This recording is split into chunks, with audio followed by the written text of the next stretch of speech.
Fleet Commander Jartto thought he found an easy target, a weak human outpost. He launched a full-scale invasion, expecting panic.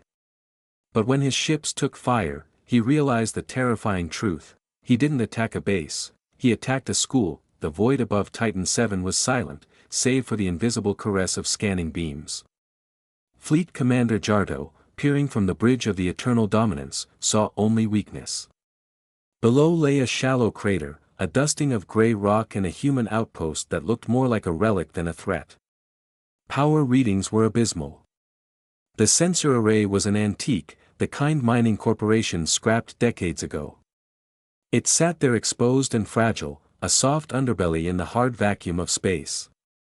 To the Krell Dominion, which had spent 3 centuries swallowing civilizations whole, this was barely a snack. It's a common tragedy in history, isn't it? The assumption that silence equals submission.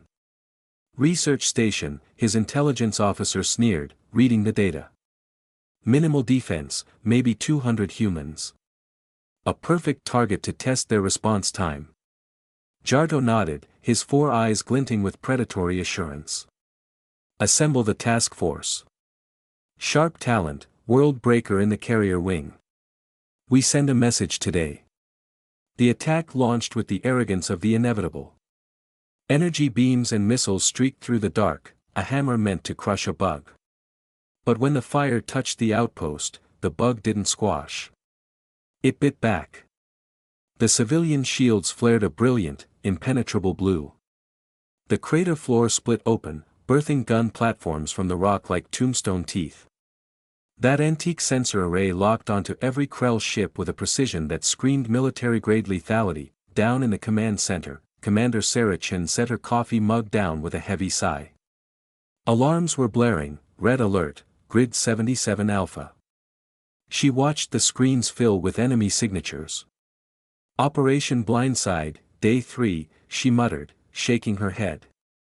She assumed this was the scenario command had cooked up to test their stress levels. General quarters, she ordered, slipping into the routine of chaos with practiced ease. Launch alert fighters, and tell the programmers they're overdoing it with the capital ship graphics this time.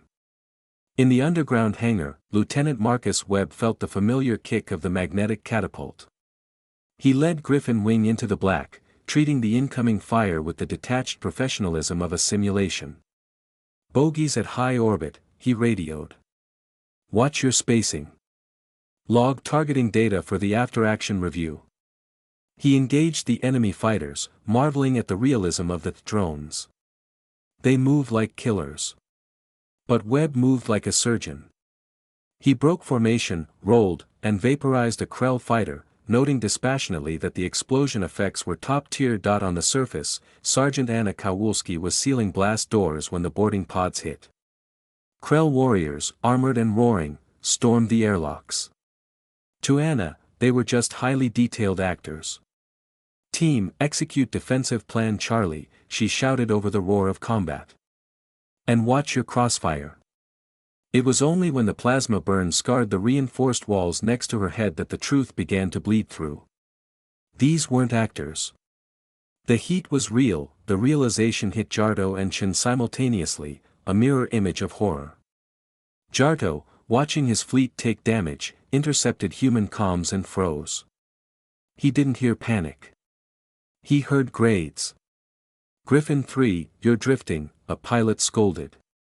Squad 4 response time was sluggish, a ground officer critiqued. They were fighting for their lives and treating it like a lecture. This is not a drill.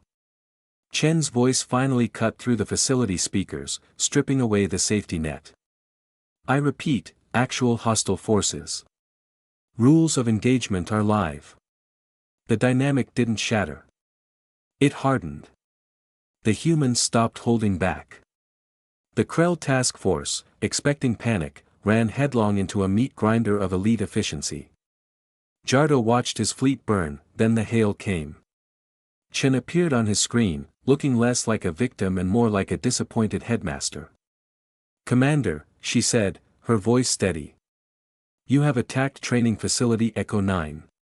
You are currently skirmishing with students and instructors, and despite your superior numbers, you are losing. The shame was colder than the void. Training facility, Jartto whispered. My superiors have a battle group 18 hours out. Chen lied smoothly. The fleet was actually just 2 hours away.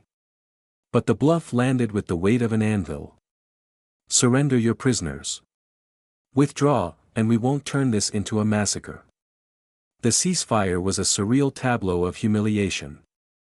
In a holding cell, Krell strike leader Throck glared at his captor, a human named Harrison.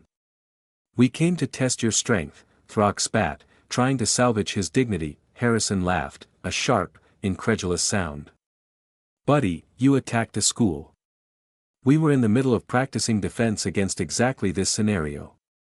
You picked the one place in the system where everyone is literally waiting for a fight.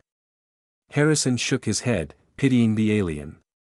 You're lucky the orbital platforms were offline for maintenance. Days later on the Krell home world, Jartto stood before High Commander Vexren, expecting execution. Instead, Vexren activated a holographic star map bleeding with data points. We analyzed the humans, Vexren said softly.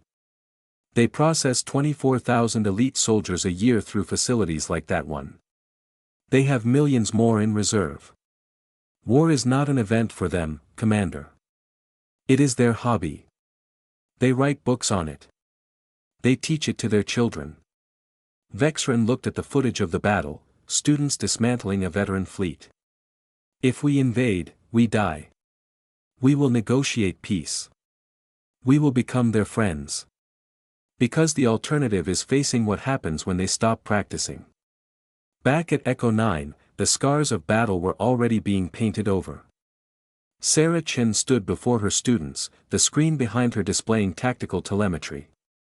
Response time was 7 seconds slow, Oikawa critiqued, pointing to a graph. In a real war, that costs lives. But she paused, allowing a rare smile to break her command veneer. You fought a superior force and won. The galaxy is watching now. They know we aren't conquerors, but they also know we are never, ever unprepared. She looked out the viewport at the stars where the Krell ships had fled into the dark. Next exercise starts Monday, she announced, crushing the moment of glory back into the grind of discipline. Multivector assault. Don't get cocky. Life returned to normal. But in the quiet councils of a dozen worlds, the footage played on loop. Alien generals watched human students fight with the precision of machines. And they all reached the same terrifying conclusion. If this is how the children fight, God help us if we ever wake the parents.